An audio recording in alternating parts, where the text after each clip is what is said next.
I have not. Same. I've never had a cat wrapped around my neck. They wouldn't stand for it.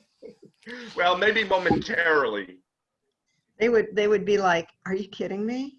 Yeah, we have some attendees coming in, so. All right. All All right. right. Okay, I I'm am leaving. ducking out. Good to see you guys. Have fun. Naomi, you. you're okay? Bye. Yeah, I think so. Hey, Tom, mute yourself So, for me, please. are you gonna be here to end it, Penny, or? Chris will take care of it.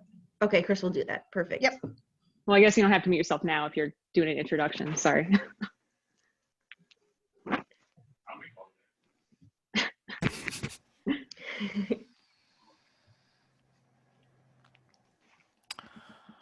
Okay, Naomi, go. All right. Well, you guys, welcome to Comic Fest 2020. Obviously, we're having a lot happening on Zoom. Welcome to our artistic process with Steph Stanga and Tom Bacon. So here we have Steph. She is a local artist. And we also have Tom. He's a local artist as well as colorist. They have lots of different types of merchandise that if you guys are interested, if you like their art style, feel free to go ahead, go to the library's website, eisenhowerlibrary.org/comicfest2020, or just eisenhowerlibrary.org. And on our website, there's a link to all of our panels today, all of our guests, and you can take a look. And feel free to support. All of the artists are local and have been a part of our show for the past 8 years running, in small and in large part. And then we also have a local comic book shop that is doing a promotion to tie into our event. The comic book shop is on 5251 North Harlem Avenue in Chicago. It's called Atlas Comics. So if you come in the next week and mention the Eisenhower Library's Comic Fest, you'll get a 10% discount on your purchase, as well as 2 free comics from the 2020 Free Comic Book Day promo. And the offer is valid through the 5th of September through the 13th. So we have a lot of things going on the website, but for right now, we're gonna get to our panel. We're gonna start with Steph and Tom. Welcome, thank you for being here, you guys. Hello. Thank you. Thank you for having us. Yeah, thank you so much. Yeah, this is really fun. I haven't done anything like this before, so just jump in if I'm like rambling or whatever. No worries. I mean, we're being really innovative. This is new for a lot of us, but we're all really just looking forward to having one-on-ones with our local artists that have been great supports in the community. I know that you guys have done a lot of work with us in the past at the library for Free Comic Book Day and the Halloween comic book giveaway, doing sketches. So much fun. Done our Comic-Con, and we're really grateful, and we would like to know a little bit more about your guys' personal process of how you guys create a piece of art. For sure. Awesome. So I'm going to kick it off. I have prepared a sketch that I'm also going to ink, because that's usually what I do. That's my forte. And then I'm going to pass along the drawing to Tom, and he's going to talk about coloring it, which is kind of what he does most of the time. At least hopefully I can finish a drawing for him. So let's see. It's gonna be kind of quick. Clock's ticking. Yeah. So No I'm worries. going to share my screen.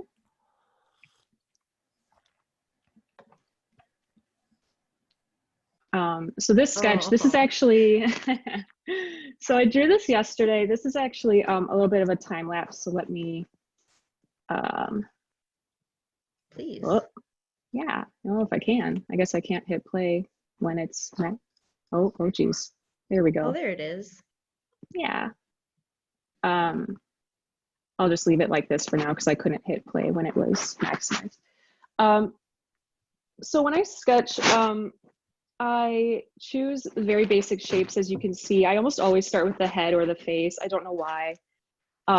It's just like more natural for me. I know a lot of people that sketch out the whole thing, but I like to go in with the face and just kind of get like an emotional feel for what I'm going for, what the character's going for.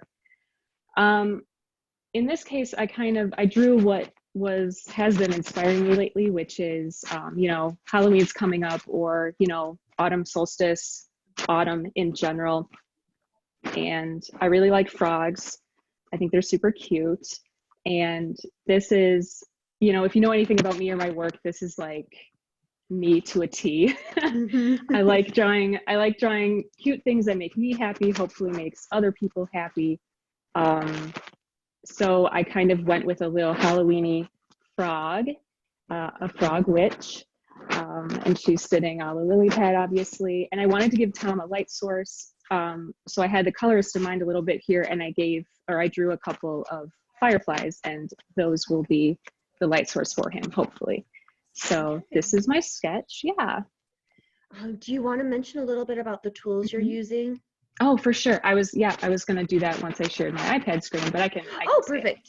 Yeah, no, it's fine. So I use Procreate 90% of the time when I'm making digital art, which is most of the work I do these days. So here I use Procreate and the Apple Pencil on my iPad Pro. And they actually have, any drawing that you do in Procreate automatically has a export video function. So you can actually export the video and see the sketch. Yeah, so that's as far as I got with this. It's such an awesome app. It is. It really is. So I'm just going to switch to my iPad now, and we'll get drawn.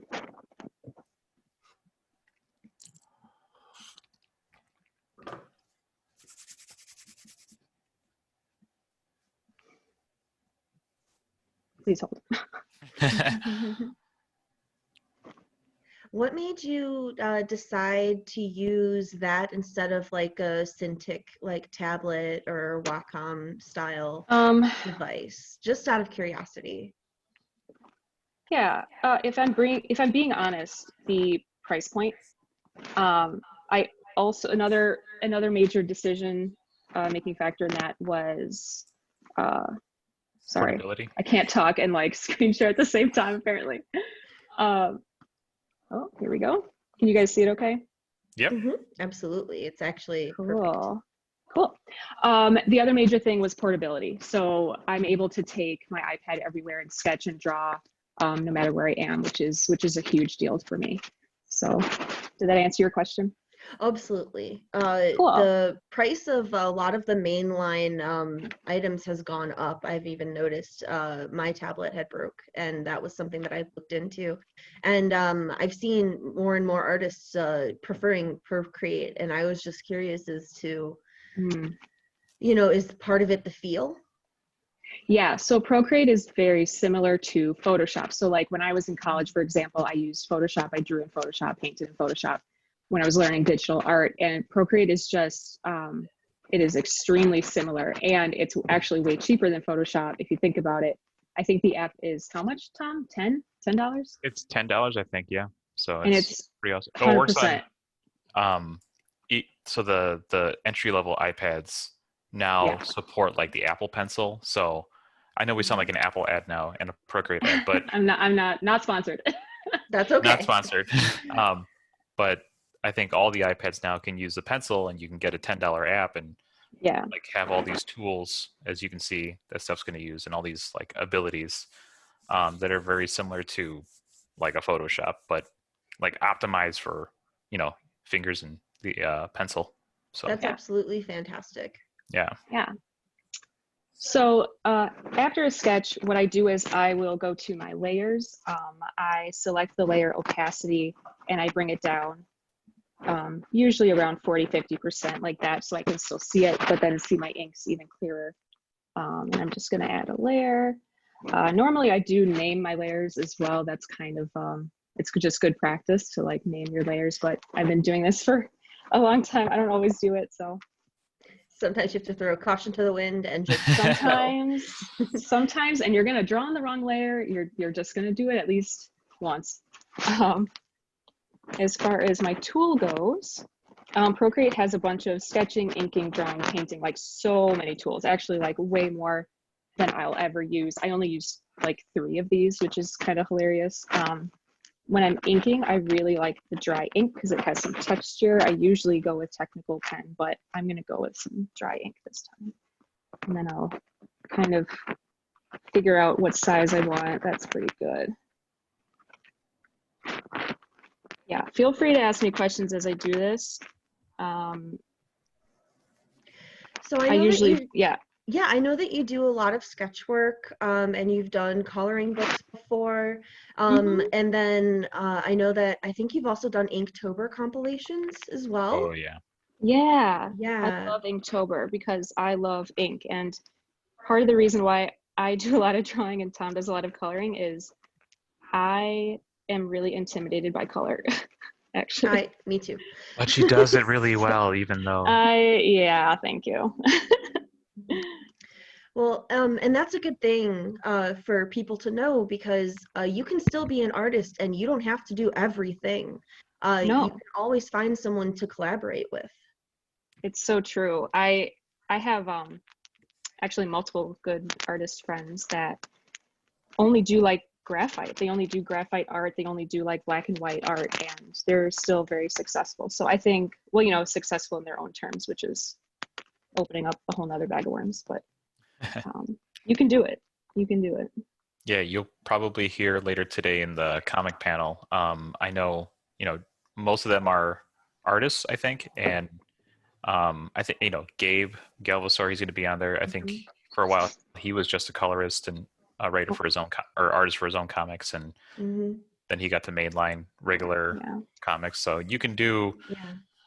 you can be really good at all the jobs. So Yeah. And then there's some people like Jean, they do everything. They do the yep, scripts, Yeah. they Yeah. do the lines, they do the sketches, they do the colors and everything. But, you don't have to do everything in order to enjoy your craft and still create something, that you want. I mean, you can clearly see that this is something that speaks to you, Steph. Mhm. This is something Yeah. that genuinely makes you happy. And when you're drawing that, yeah, it may be, not for everyone, but the people that see it, that identify with it, are going to see the passion in it and the inspiration and, the care that you put into it. For sure. I appreciate that. I don't know if you guys are noticing, paying attention to what I'm doing here, but I do a lot of zooming out to kind of like understand the composition that's happening, see if I want to fix anything, because it's really easy to miss stuff when you're zoomed in like this. So as I ink and fix things, I will almost always come back out like this and then kind of dive back into a spot. And I don't really have anything like a specific order of things that I do. I kind of bounce around to like different parts. One of the things that, I learned a lot of things in art school, none of it stuck, but the one thing that did stick is don't just like start with the face and then just like go out from there. Like you can draw the face and then you can draw the hand and then you can draw the foot and you can like connect everything. And that's a method that really speaks to me as well. I think you saw that. Oh, go ahead. Go ahead. I was just going to say, I've also been, I don't know, I think some people would call me a cheater, but you know what? It's fine because everyone has their own way of doing things, right? Mm-hmm. But Procreate also has this other really cool feature where if you are trying to draw a circle, something that would normally be like a perfect circle or have really nice edges, you can, and I'll show you with this firefly, maybe the head or something, you could just draw a circle and okay, I'm too good at drawing a circle. That did not correct very well. So let me try again. So you can draw like, let's say I do this, right? If you hold it, Procreate will actually give you like a perfect shape.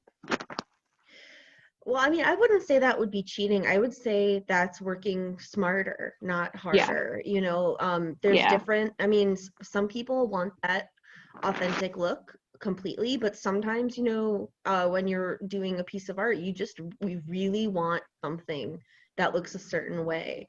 And using the tools that are available to you in a program, I could see how some people feel that's cheating. But, yeah. I wouldn't discourage people, especially people who are learning, to go ahead and use what you can because you will learn from it. Oh yeah, that's a very good point. You can, there's also, besides making perfect circles, you can do like straight lines. Yes, yeah. And in the real world, you have rulers, you have protractors, or you have the bottom of a mug and you just trace that as your circle. So This is the real world, Tom. this is in the physical world. That's There true. are also tools that you can utilize to work smarter. So Yes, we are of the internet right now. Yeah. We are the people of the internet, and this is our tribe. It's We true. are all one group. These are our people. this is true. I also really enjoy playing with line weight. So for example, let's see. So this is a part here. So like, I try to imagine what lines are supposed to be more noticeable and what lines are supposed to be less noticeable. And I guess what I mean is like these wrinkles here, I have them kind of taper off. With a sketch, it might be kind of hard to see, but I'll do a much lighter line, or like here in here, the wrinkles of the bow, I'll do a much lighter line, whereas the outside of the bow is kind of thicker. And I think line weight is really important if you're inking things, in my opinion. I enjoy it. These, I don't like these feet at all. I'm struggling with these feet. It's Little okay. toesies. That's okay. You know what? It's good to see part of the process because, you know, it like there's going to be times like when you draw a sketch and the sketch looks amazing, and then you go to line it and you're like, this isn't what I wanted at all. Oh, so many times. I could write a book about that. Like it's, and then other times I'm like not sure about the sketch and the drawing actually comes out really nice. So it's a crapshoot every time. What do you do when you go through with that process where maybe you're not sure about the sketch or you're not sure about the line work? How do you move forward? And for people out there who are perfectionists? That's a really good question. The thing, and this, I'll just say, for me, the thing that I like to do is I'll actually put it away. I'll put it away and I'll look at it like a few hours later or even like the next day. And I just find that coming back to something with fresh eyes or like a different mindset, because maybe like my mood was off, or maybe like, I don't know, something was off and it just wasn't feeling right. So very often when I put things away and I come back to it, or I sleep on it, I'll be like, oh yeah, I actually have a different idea now.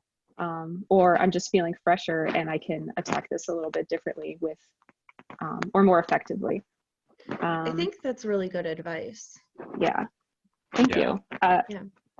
Also, if you're like in the moment and you want to hear something a little bit more practical from me, I will say, you know, I've also in the past, if I've been too stubborn to put it away or I don't feel like putting it away, I will look up a reference. I actually use reference a lot. I didn't for this, but I do use reference a lot.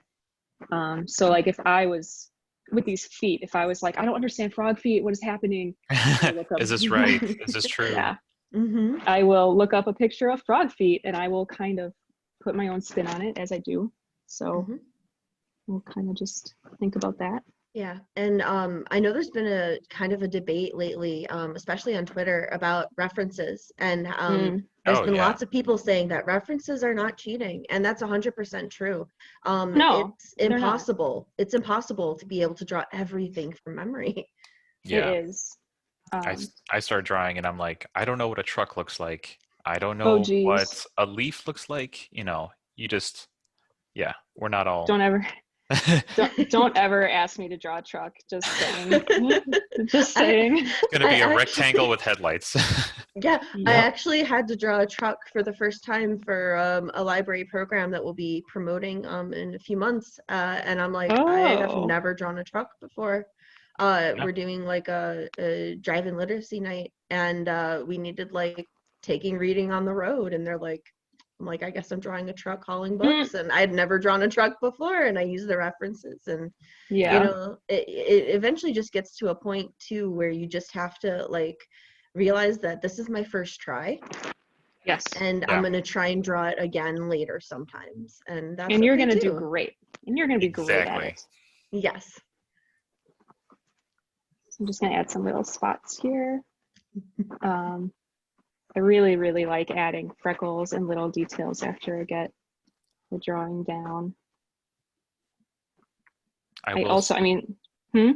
Oh, I will say that, Steph, you arguably know the most about animals and rarely have to look up animal reference. Maybe frog feet, but I've seen you just draw Wolverine without looking up reference. So Wait, like a Wolverine, not the Wolverine, right? the time you drew Wolverine, but as a Wolverine Oh yeah, at ASIN a couple years ago, and I was like, yeah. oh yeah, that's a Wolverine. Okay. That was a wild commission. I liked it. Okay. I think this might be ready for Tom. Sweet. Yeah, hopefully I did, I answered questions. Okay. I think that came out very beautifully. Thank you. I am able to talk and draw at the same time, but sometimes I kind of zone out and then I'm like, wait, what was I saying? What was the question? So we're good. Right. I'm actually going to give this to Tom now.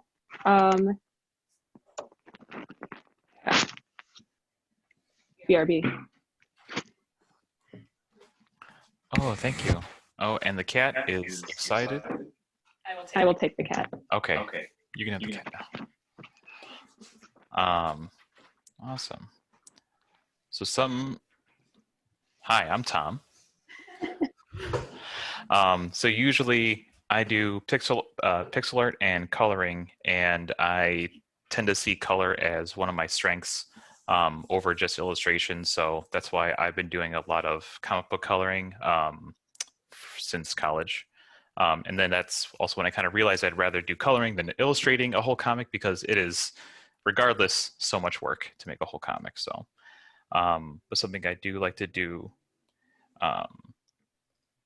is Go ahead and label those layers. I see. Yup. Okay. Okay. So typically, when I'm collaborating with an artist, they'll send me the ink files. So then what I'm going to do right away is label my ink files and take away the sketch. And now we have this beautiful frog. And so basics of color, I actually wanted to share a color wheel, but if you look up a color wheel, you got to know your basis of color, the primaries, the secondaries, and then kind of understand like what colors are contrasting and which colors go together. So when I start coloring, I'm going to do my flats, which is going to be like your basic color there. And since it's a frog, I'm going to go with like a flat green color. So you want your layers, you want a flat layer for your colors. Some people do the background and the foreground, but I usually just do the background on a separate layer from the foreground.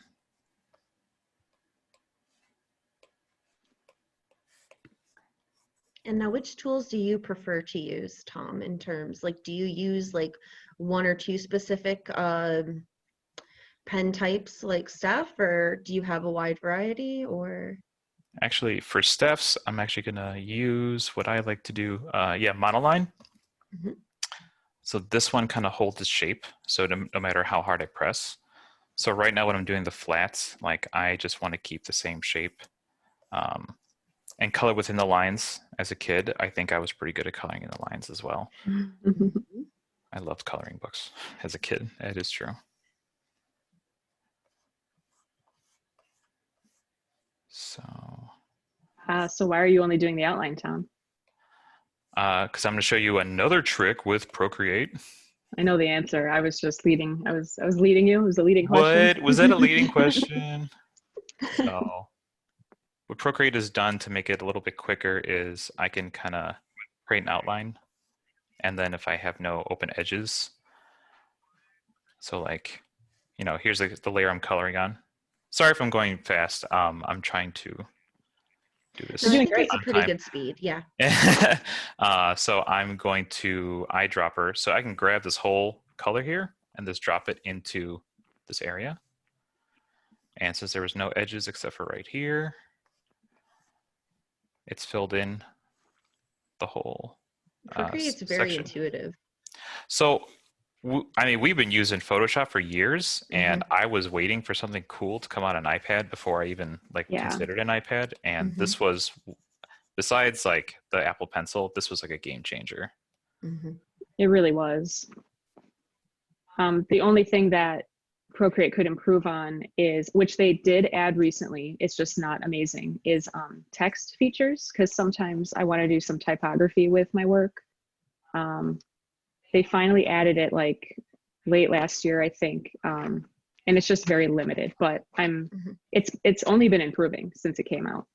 That's fantastic to hear. It's nice to know when, well, and that's one of the reasons why it's nice to have artists and local artists come and talk about the different ways that they work with different tools, because you not only get to see the product in a way, but you get to see how they interact with those tools, and that does instill a level of confidence or even inspiration in people who may be learning or who may be in an art block, as it's called, you know, and they're just looking for something new to try. And so I think it's really great that you guys were able to come and help us out. And I mean, all I know is that I'm just, you know, thank you. this is super relaxing to watch, and I'm enjoying it. Oh, good.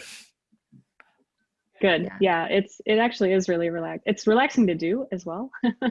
Mm-hmm. I can also talk softly as ASMR video as I'm coloring this. You don't have an ASMR microphone. You I gotta get you don't. one. It's true, yeah. So did you? Oh yeah, you fill. Okay, sorry, you filled in the lily pad. Yeah. I'm gonna fill in the lily pad. So this frog is going to be shifting towards the blue-green. So I love it. Here, love I have a color wheel right here. So it. as you can see, I'm doing the frog between greens and blues. So then for my background, I'm going to be, actually want to be in this reddish, probably pink, because I like pink for the background. And then for the fireflies, they're going to be greenish as well. So I'm going to have like greenish lighting coming from my fireflies. Just so you know, that's how I'm planning it all in my mind. So what's cool is if I forgot what color I was using, I can hold down my finger and then it can just eyedropper. Doo-doo-doo. Once again, one of those features that makes it like really intuitive. Mm-hmm. Yeah, it seems like a nice program where they decided to do basic things instead of being like really like detailed with, and just let, you know, the artists or the users just go. Right. Yeah, absolutely. High school that I work at,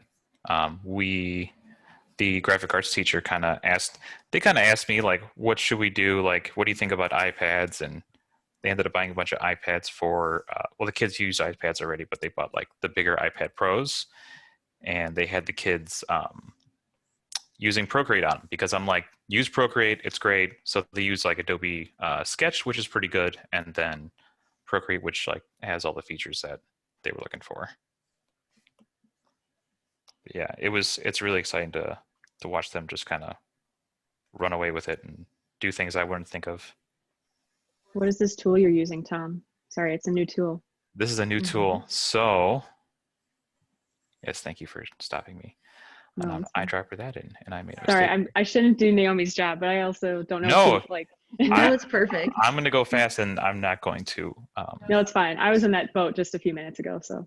So you can also just use this marquee, like a selection tool, so I can like select an area, and then I'm kind of locked to that area. Or I can do like a rectangle, or I can do automatic, which is going to select everything. So there's a whole bunch of stuff you can do with that, but that helps you get locked into one area. If that's, whoops, I got to change that. I love the colors you chose, by the way. Good. Also, when you're collaborating with an artist, you will get feedback from them. Oh yeah.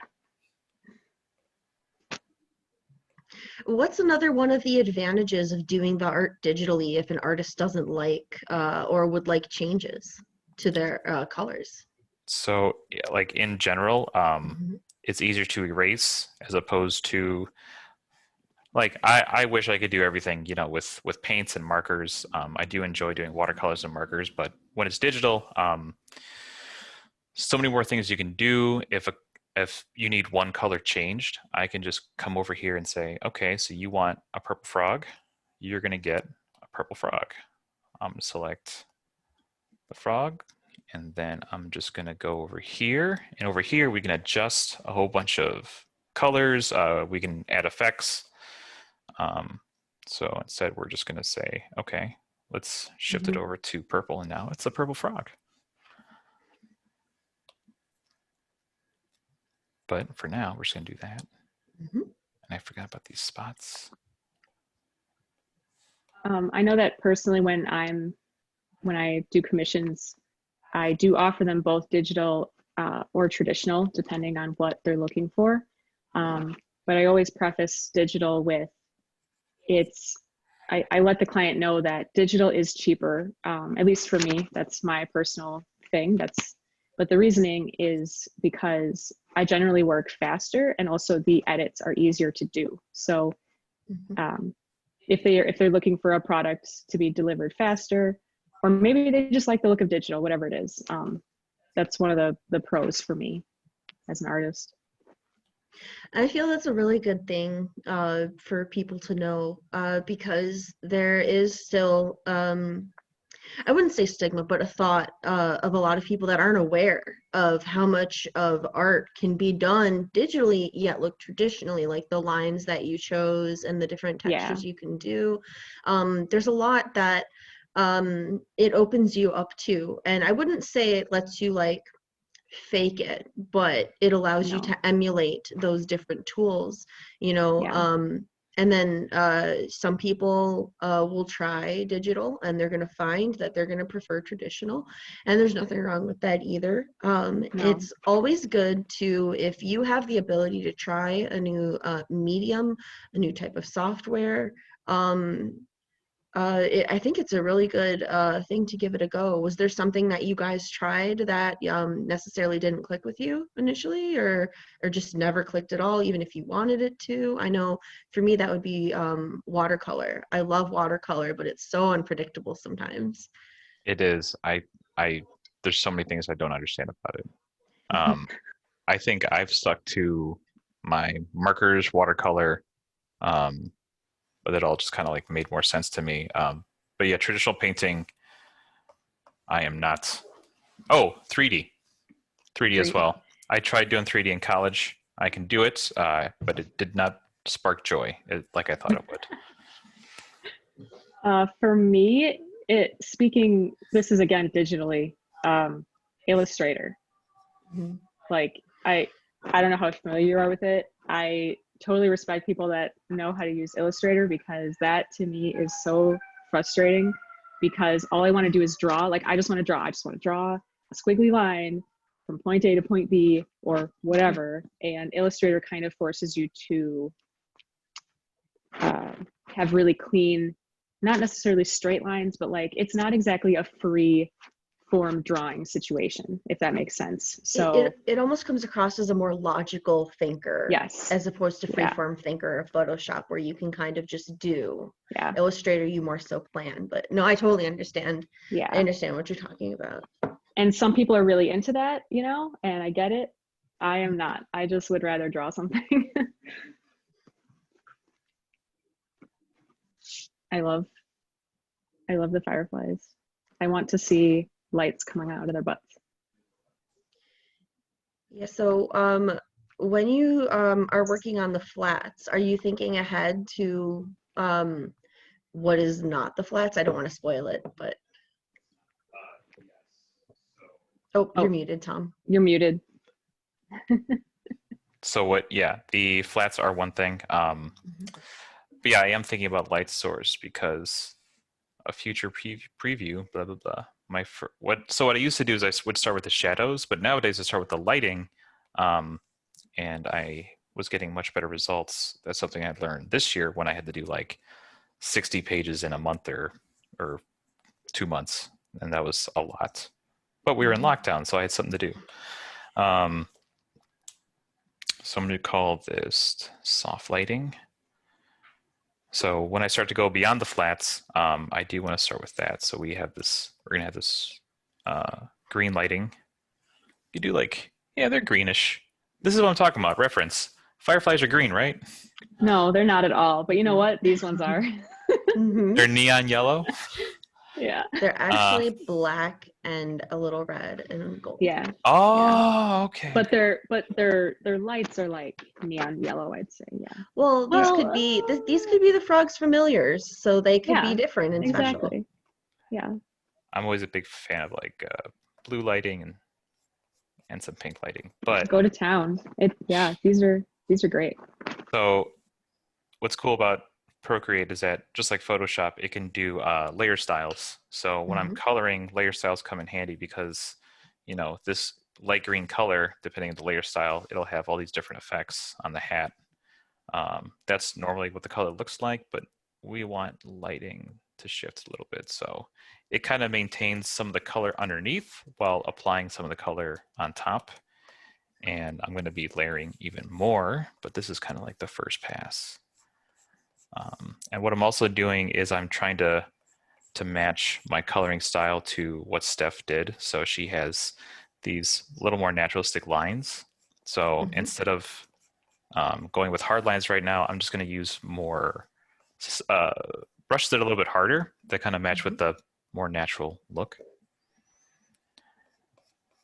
And of course, these guys are going to have glowing butts, and they're really happy about it.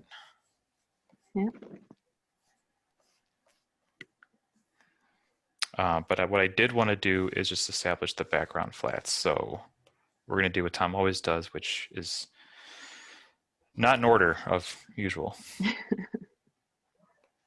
That goes along with sort of what Steph was saying, you know, like sometimes you want to go linear, but sometimes you want to just hop around. And, you know, like right now, I feel like I want to draw some water or, you know, color in some water, and you just go with that. And there's nothing wrong with that either. There's no hard and fast about, you know, what you're limited to. Like you have to start with this, or you have to do a base sketch. Some people do really detailed thumbnails of the idea of what they want to do. Some people start with color palettes.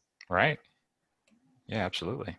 Now for me, since I'm color challenged, I like to go to different websites where you can either generate your own, or there's other users that generate color palettes, and pick one and work off of that. Yeah.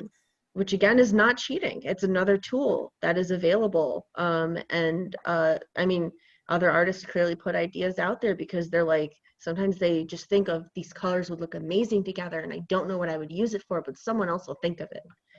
Yeah, absolutely. I found a Twitter account that posts color schemes from scenes of movies. Ooh. And like some movies have like I forgot what the person is called, but I guess it's like the lighting person, but they will light a scene to like heavy reds, or it's all greens and yellows, and you know, but some movies you realize have like awesome lighting that is a really good sense of color. Yeah, there's lots of different things that you can do that, you know, like you said, like if you wanted to do like a piece, say you wanted to do like a Star Wars piece, you know, there's definitely like Star Wars palettes out there that you could just be inspired by and be like, you know, this movie is more in red, or in, you know, well, they all have a lot of black in them because space, but you know, that you could do as part of like your own little like secret, like little like hidden like fact or tribute, you know, while you're doing your piece. Who's she? She's cute.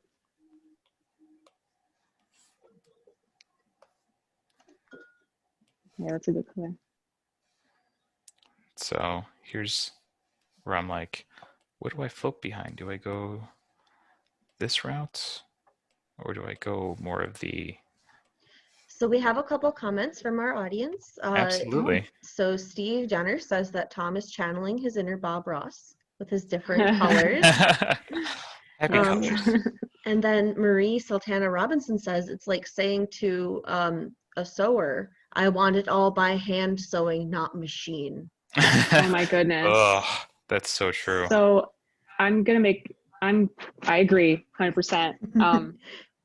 It hasn't happened recently, but I think because now digital art is a little bit more like mainstream or accepted, I guess, whatever you want to call it. But I remember when in the first couple of years I was doing cons, people would ask me like, did you draw this on the computer or did you draw it by hand?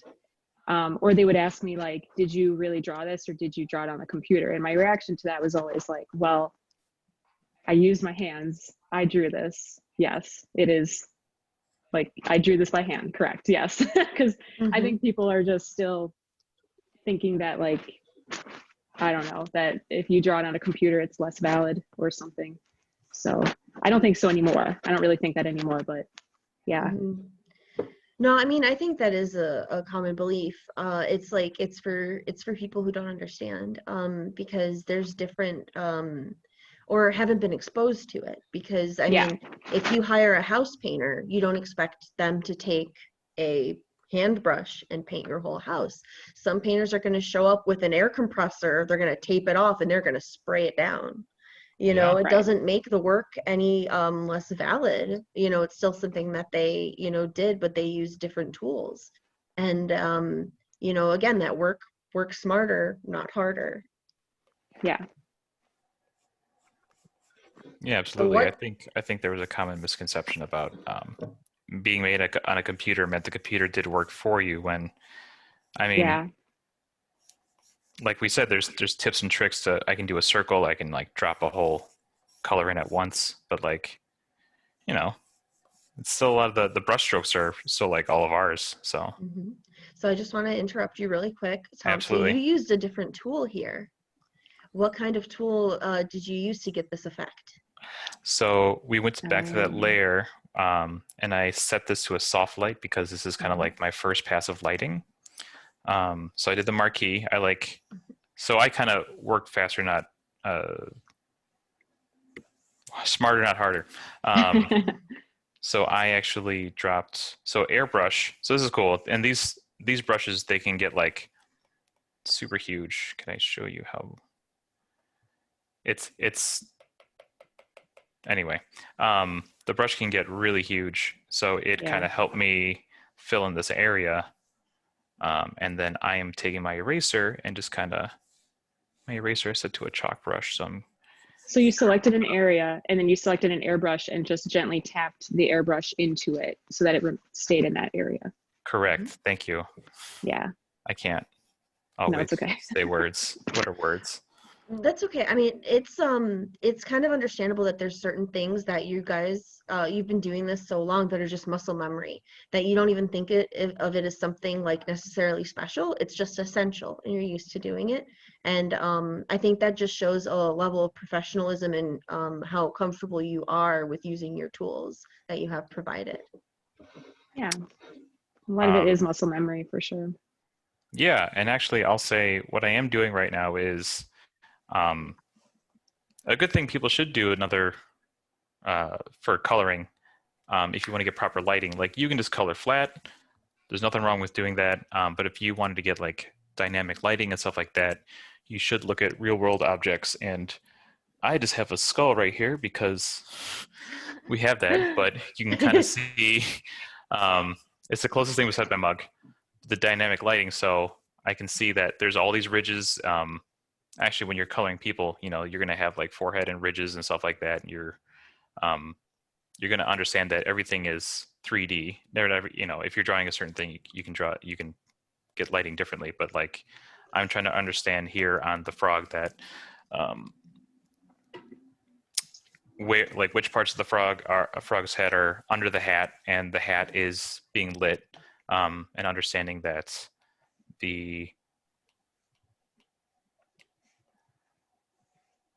how the bottom over here is. Gotcha. Like, okay, so, where the shadows are, and then, you know, where the lighting is coming from. That's what I'm thinking about right now. So I have another question Yes. from Lance Anderson. He says, where does an old school pencil and paper person dip their toes into digital?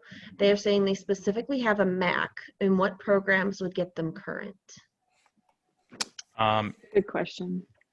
So I dipped my toes when I was younger with just the Wacom tablets, not the Cintiq, but the ones that there's no screen on them, so the Mhm. price got point's you a right lot here. lower. It's this thing here. Oh, if Oh, you yeah. can see it. We still use them.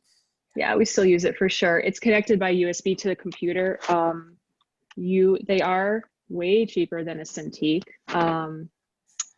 I would recommend that. I would recommend Wacom as a brand. I do know they have like smaller, cheaper ones. I think they're called like Bamboo or something. It's been Bamboo. a while. Yeah, I think it's Bamboo. still current. And they still work fine, especially if you're just trying to like figure out if this is what you want to do. And then in terms of a program, you can get now Photoshop, you can get Creative Cloud for like $10 a month. I think I might be mistaken because we buy the whole package, which is more than $10. Yeah, But Creative Cloud is like not that expensive, and you can cancel it at any time. Yeah, if you just wanted to do it for a month in practice, that'd be good to do. There's I would, and Photoshop is a part of that. Yeah. Another program that I Can I ask just a question on that? Oh, sure. Oh yeah. Could the names of those particular products be put into the chat just so people know? Oh, Sure. Because I'm not, I don't like know how to spell those. I don't know what Oh, I'm yeah, looking sure. for. I can. Of course. And another program that I would just personally recommend, Autodesk made a sketchbook program, and it Yes. recently, like a year or so ago, went free. And it does a lot of things like Procreate. It is available for Windows and Mac and mobile. So if you wanted to just play around with something, if you didn't want to spend $10 on an app, which it's 100% worth it, you could always dip your toes with that and just see how it feels for you. See if digital works for you. Because as Steph and Tom are really showing, the $10, even with this one illustration, is already more than paid for itself in terms of, utility. That's really good advice. I've only ever used Photoshop, if I'm being honest. I know that Autodesk, you're right, Autodesk has that one. There are some other ones that are either probably free or less, but I'm not super familiar with them. So I'm going to recommend what I know is good, I guess. Mm-hmm. Yeah, that would be a good place to start, especially if you're not sure you want to get into it all the way as well. So I've started a new layer. This one's called Hard Light, and I actually have to set it to the correct layer mode, so hard lighting. So another little. And still, Steph, maybe could you type those in? I'm doing it right now. Oh, but I just realized it's privately set to you. Do you want it to not be privately set to you? Yeah, could you make it not private so everybody could see it? Because I know there's like about 15 or at least 15 people watching, and probably more on Facebook. So yeah, if you could make it not private, that would be great. Gotcha. Thank you. Yeah, I know that we were scheduled until noon. I know it is past noon, but I think we have a little wiggle room, if I'm correct, Penny. Yeah, I would say if we have 5 more minutes, we're fine. Perfect. Okay, I can try to wrap this up. I mean, this is essentially, I'm about half done, I think, with my coloring here. But we can keep it simple. If possible, if you wanted, would it be possible for us to not a full size but a small version upload to our Facebook and link you guys back? So people could see. He's so adorable. Yes, and I absolutely love him. Or she. She's I so guess cute. it might be a she. Oh no, it can. A lot of my characters are gender fluid, so. Okay, good. Yeah. I love they are adorable. Yeah. So I just answered that question. I believe those were all the products we've talked about. Thank you. Hopefully that answers that question for that person. Yeah, so I'm just going to go ahead and read it one more time. Wacom Tablet / Bamboo Wacom Tablet. So Wacom is spelled W-A-C-O-M. There are other companies that do offer tablets at lower price points. Like XP Pen. I have used them. They are very good, especially for entry level. those I'd recommend to you. You can get most of these through Amazon. Autodesk Sketchbook is another available program. And what Tom and Steph are using here is the iPad Pro and the Apple Pencil with the program Procreate, which is only a $10 app. So if you already have a tablet, I don't know if you use it for school or if you have a family tablet, you can definitely download some apps, make sure that it's okay with your parents or your guardian, whoever the tablet is, check with them. And these are definitely things They might that be you can adults work too, with. Naomi, so they Yeah. don't have to check with anybody. This is true. You can do what you want. I also really quickly just added to my note that Mhm. you don't have to buy the iPad Pro, which is expensive. Mhm. The iPad 6 and the 7, which are much lower price points, they actually have the ability to use the pencil and Procreate as well. Perfect. Thank you. Yeah. It's really good information for people, I think. Mhm. Yeah. Also, for those of you that are interested in trying Photoshop, Photoshop is also available via monthly prescription on the cloud through Adobe's website. So you would be able to, if you wanted to, I believe you can get a month usage for like $10. So if you wanted to actually try out Photoshop as well on your own computer, that's something that you could do for 1 month and just pay the 1 month fee and see if that's something else that you would like. For sure. Tom, it looks so great. Thank Mhm. you. So I'm jumping ahead to doing the shadows. Just let us know when you want us to stop, because we're just going to keep going. I'm in the Naomi, zone. I would say like maybe like quarter after. So that's like 6 more minutes, I Okay. think. I don't know. One of these computers is off, so I don't know for sure. Oh, but that's it might be totally 10 more fine. minutes. I don't know. Okay. Let me see. It's Quarter really after. easy to keep going. Oh, I can Yes. see how it would be. Yeah. And then you can always go back. Sometimes after you work on something, sometimes you go back and find. That's what's nice about digital, is that you can always go back and like add or change something. Yes, for sure. Absolutely. That's part of the reason why it's so hard to stop, is because you'll look at it and you'll be like, oh wait, there's this, or there's this that you want to Mhm. change. Yeah. So I made a layer called multiply, what's called shadows, but it's a multiply. So it kind of takes any color that I choose, even a really light color, and it'll make it really dark, but it'll, once again, some of the color from below comes out so that it looks a little bit more natural for shadows for what's going on here.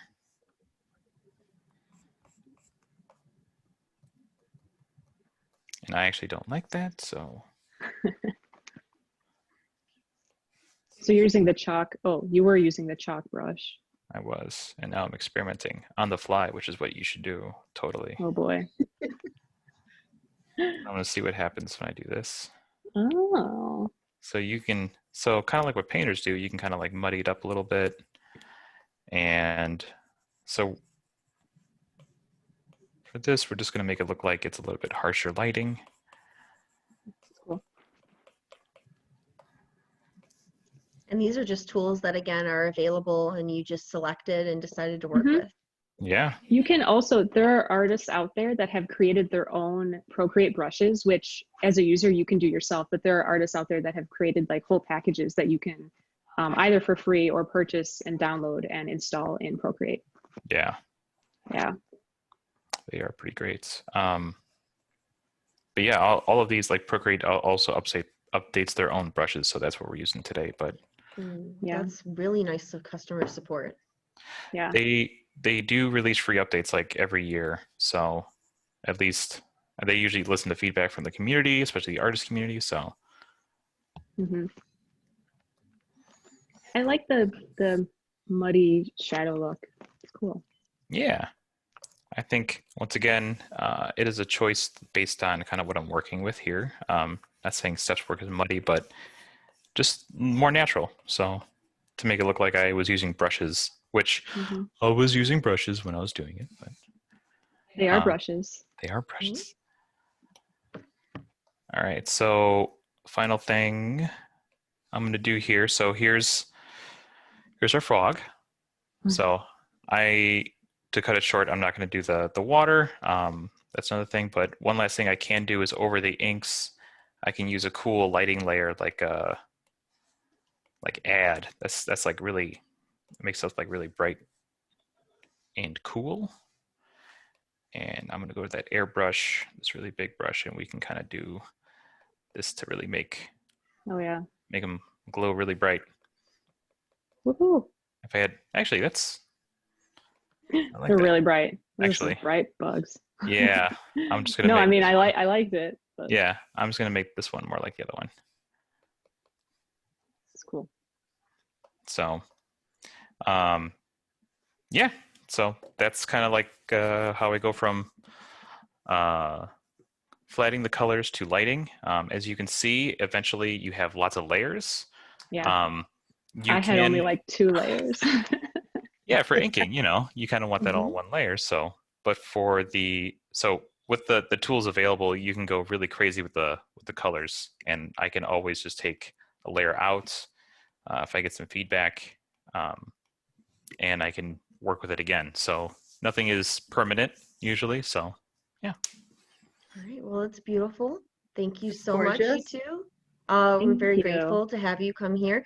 And guys, I'm sure that we'll have Steph and Tom join us in the future for Free Comic Book Day and for our other Comic-Con events Yes. that we have throughout the year at the library. So please feel free. They are local. Come and say hi. And then I just wanted to remind everyone again, you can find more information about what Tom and Steph are currently doing. The artwork, if you like what you've seen and you'd like to purchase some, we have links to their site through the library's website, eisenhowerlibrary.org/comicfest2020, or just eisenhowerlibrary.org, and there's a big banner that says Comic Fest. Go ahead and click on that. And thanks again, you guys. This is really wonderful. It's also really good to see you. I'm glad everyone is Yeah, well. same. Absolutely. Thank you And for Thank doing you. this. thank you so Thank much, you for having guys. us. Yeah. A lot of fun. All right. All right. Thank you. Take care. Bye. Thank you. See ya. Bye-bye.